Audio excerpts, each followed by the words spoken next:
ಎಲ್ರಿಗೂ ನಮಸ್ಕಾರ. ಇವತ್ತು ನಾನು ನಿಮಗೆ ಮೂಲಂಗಿ ಸಾಂಬಾರು ಮಾಡೋದು ಹೇಗೆ ಅಂತ ಒಂಥರ ಡಿಫ್ರೆಂಟ್ ಸ್ಟೈಲಲ್ಲಿ ತೋರಿಸ್ಕೊಡ್ತಾ ಇದ್ದೀನಿ. ಇದಕ್ಕೆ ಏನೇನು ಇಂಗ್ರೀಡಿಯೆಂಟ್ಸ್ ಬೇಕು ಅಂತ ತೋರಿಸ್ಕೊಡ್ತೀನಿ ಬನ್ನಿ. ಇದಕ್ಕೆ ಬೇಕಾಗಿರೋದು ನಮ್ಮ ಮನೆಗೆ ನಾವು ಒಂದು ಮೂಲಂಗಿ ಸಾಕು, ಒಂದು ಟೊಮೊಟೊ, ಒಂದು ಈರುಳ್ಳಿ, ಹುಣಸೆ ಹುಳಿ, ಸ್ವಲ್ಪ ಕಾಯಿ ತುರಿ, ಬೆಳ್ಳುಳ್ಳಿ, ಕೊತ್ತಂಬರಿ ಸೊಪ್ಪು, ಸ್ವಲ್ಪ ಬೆಲ್ಲ, ಕರ್ಬೇವಿನ ಸೊಪ್ಪು, ತೊಗರಿಬೇಳೆ ಒಂದೂವರೆ ಮುಷ್ಟಿಯಷ್ಟು, ಕಡಲೆಬೇಳೆ ಒಗ್ಗರಣೆಗೆ, ಸಾಸಿವೆ, ಉದ್ದಿನಬೇಳೆ, ಜೀರಿಗೆ, ಸ್ವಲ್ಪ ಅರಿಶಿನ ಪುಡಿ, ಸಾಂಬಾರ್ ಪುಡಿ 2 ಸ್ಪೂನು ನಾನೇ ಮಾಡಿರೋದು. ಬೇಕಂದರೂ ಡಿಸ್ಕ್ರಿಪ್ಷನ್ ಬಾಕ್ಸಲ್ಲಿ ಕೇಳಿ ಹಾಕ್ತೀನಿ. ಇದು ಖಾರ ಪುಡಿ, ರುಚಿಗೆ ತಕ್ಕಷ್ಟು ಉಪ್ಪು. ಇವಾಗ ಹೇಗೆ ಮಾಡೋದು ಅಂತ ತೋರಿಸ್ಕೊಡ್ತೀನಿ. ಇವಾಗ ಒಂದು ಕುಕ್ಕರ್ಗೆ ನಾನು ಬೇಳೆ ಹಾಕಿ 2-3 ಸತಿ ಚೆನ್ನಾಗಿ ತೊಳ್ಕೊಂಡು ಬರ್ತೀನಿ. ಇರಿ, ಬೇಳೆನ ಚೆನ್ನಾಗಿ ಈ ಥರ ತೊಳ್ಕೊಳ್ಳಿ. ಇದರಲ್ಲಿ ಕೆಮಿಕಲ್ ಅಥವಾ ಬಣ್ಣ ಏನಾದರೂ ಮಿಕ್ಸ್ ಮಾಡಿದ್ರು ಅಂದರೆ ನೀಟಾಗಿ ಹೋಗುತ್ತೆ. ಹಾಗೆ ನಾನು ಇಷ್ಟು ನೀರು ಹಾಕ್ತಾ ಇದ್ದೀನಿ. ಇದಕ್ಕೆ ಸ್ವಲ್ಪ ಅರಿಶಿನ ಪುಡಿ, ಸ್ವಲ್ಪ ಎಣ್ಣೆ ಹಾಕ್ಬಿಟ್ಟು ಬೇಳೆ, ಅರಿಶಿನ ಪುಡಿ, ಸ್ವಲ್ಪ ಎಣ್ಣೆ ಹಾಕಿ ನಾನು 3 ವಿಷಲ್ ಆಗೋ ತನಕ ಇಡ್ತಾ ಇದ್ದೀನಿ. ಈ ಥರ ಎಲ್ಲ ಕಟ್ ಮಾಡಿ ನಾನು ಇಟ್ಕೊಂಡಿದ್ದೀನಿ. ವಿಷಲ್ ಕೂಗಲಿ 3 ಕೂಗಿದ್ಮೇಲೆ ನಾನು ಮುಂದೆ ಹೆಂಗೆ ಮಾಡೋದು ಅಂತ ತೋರಿಸ್ಕೊಡ್ತೀನಿ.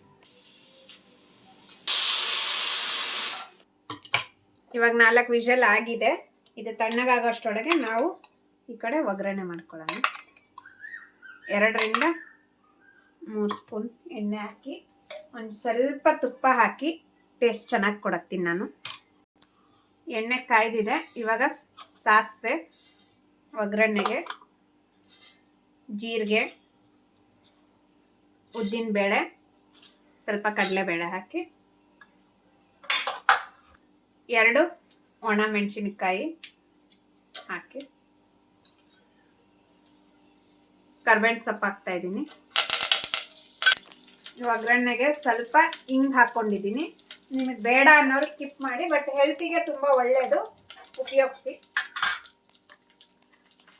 ಈರುಳ್ಳಿ ಹಾಕ್ತಾ ಇದ್ದೀನಿ. ಈರುಳ್ಳಿ ಸ್ವಲ್ಪ ಬಾಡಲಿ. ಈರುಳ್ಳಿ ಇಷ್ಟು ಸ್ವಲ್ಪ ಬಾಡಿದೆ. ಈ ಟೈಮಲ್ಲಿ ಒಂದು ಟೊಮೆಟೊ ಕಟ್ ಮಾಡಿರೋದು ಹಾಕೋತಾ ಇದ್ದೀನಿ. ಟೊಮೆಟೊ ಜೊತೆಗೇನೆ ಒಂದು ಮೂಲಂಗಿ ಕಟ್ ಮಾಡಿರೋದು ಹಾಕೊತಾ ಇದ್ದೀನಿ. ಮೂಲಂಗಿ ಆರೋಗ್ಯಕ್ಕೆ ತುಂಬ ಒಳ್ಳೆಯದು. ಇದನ್ನ ಬೆಳಿಗ್ಗೆ ಹೊತ್ತು ಖಾಲಿ ಹೊಟ್ಟೆಯಲ್ಲಿ ತಿನ್ನೋದ್ರಿಂದ ಮೋಷನ್ ಪ್ರಾಬ್ಲಮ್ ಇರೋರಿಗೆ ತುಂಬ ಉಪಯೋಗ ಆಗತ್ತೆ. ಬೆಳ್ಳುಳ್ಳಿ ಒಂದು 4-5 ಚಚ್ಚಿರೋದು ಹಾಕಿ ಮತ್ತೊಂದು ಸತಿ ಬಾಡಿಸ್ಕೊಳ್ರಿ. ಇವಾಗ 2 ಸ್ಪೂನು ಸಾಂಬಾರ್ ಪುಡಿ ಮನೆಯಲ್ಲೇ ಮಾಡಿರೋದು. ಯಾರಿಗಾರು ಸಾಂಬಾರ್ ಪುಡಿ ರೆಸಿಪಿ ಬೇಕಂದರೆ ಕಮೆಂಟ್ಸ್ ಮಾಡಿ. ಒಂದು ಅರ್ಧ ಸ್ಪೂನು ಅಚ್ಚ ಖಾರದ ಪುಡಿ ಹಾಕ್ತಿದ್ದೀನಿ. ಇದನ್ನು ನಾನೇ ಮಾಡ್ಕೊಂಡಿದ್ದೀನಿ. ಸಣ್ಣ ಗಾತ್ರದ್ದು ಬೆಲ್ಲ ಹಾಕಿದ್ದೀನಿ. ಇದನ್ನೆಲ್ಲ ಸ್ವಲ್ಪ ಫ್ರೈ ಮಾಡ್ಕೊಂಡು ಆಗಿದ ತಕ್ಷಣನೇ ಸ್ವಲ್ಪ ಹುಣಸೆ ಹುಳಿನ ಹಾಕ್ಕೊಳ್ಳಿ.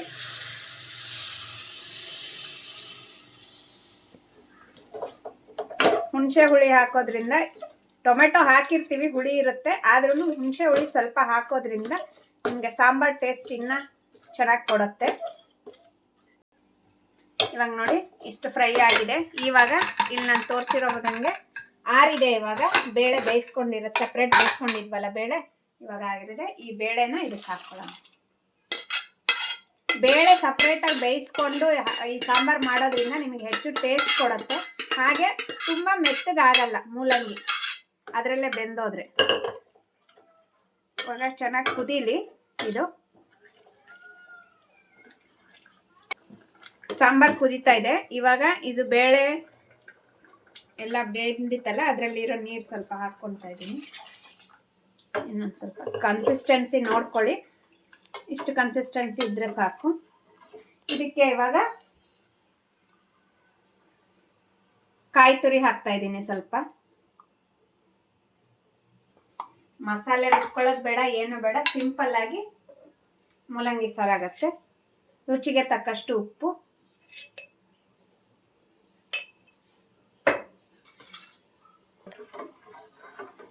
ರುಚಿಗೆ ತಕ್ಕಷ್ಟು ಉಪ್ಪು ಹಾಕೊಂಡ್ಮೇಲೆ ಇನ್ನೊಂದು ಚೆನ್ನಾಗಿ 1-2 ಸತಿ ಕುದಿ ಬರಲಿ, ಅಲ್ಲಿ ತನಕ ಸ್ವಲ್ಪ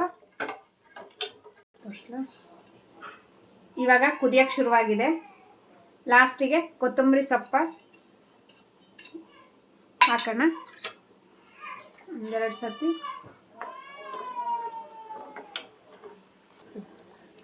ನೋಡಿ ಈ ಥರ ಮೂಲಂಗಿ ಸಾರು ಆಗಿದೆ. ತುಂಬ ಟೇಸ್ಟ್ ಚೆನ್ನಾಗಿರುತ್ತೆ, ಸಿಂಪಲ್ ಆಗಿ ಬೇಗ ಆಗತ್ತೆ.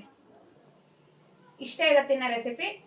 ತುಂಬ ಈಸಿಯಾಗಿ ಸಿಂಪಲ್ ಆಗಿ ಬೇಗ ಮೂಲಂಗಿ ಸಾಂಬಾರು ಮಸಾಲೆ ರುಬ್ಕೊಳ್ದಲ್ಲೇ ಮಾಡ್ಕೊಳ್ಳೋದು ಹೇಗೆ ಅಂತ ನಾನು ನಿಮಗೆ ತೋರಿಸ್ಕೊಟ್ಟಿದ್ದೀನಿ. ಮಾಡಿ ಟ್ರೈ ಮಾಡಿ, ಒಂದ್ಸತಿ ಕಮೆಂಟ್ಸ್ ಮಾಡಿ ಹೇಗೆ ಬಂತು ಅಂತ ಹೇಳ್ಬಿಟ್ಟು. ಹೆಚ್ಚು ಜನರಿಗೆ ಸಬ್ಸ್ಕ್ರೈಬ್ ಮಾಡಿ, ಮತ್ತೆ ಹೀಗೆ ಸಪೋರ್ಟ್ ಮಾಡ್ತಾರೆ. ಹೊಸ ಹೊಸ ವಿಡಿಯೋಗಳನ್ನ ಅಪ್ಲೋಡ್ ಮಾಡೋದಕ್ಕೆ ನಿಮ್ಮ ಸಪೋರ್ಟ್ ಹೀಗೆ ಇರಲಿ. ಧನ್ಯವಾದಗಳು.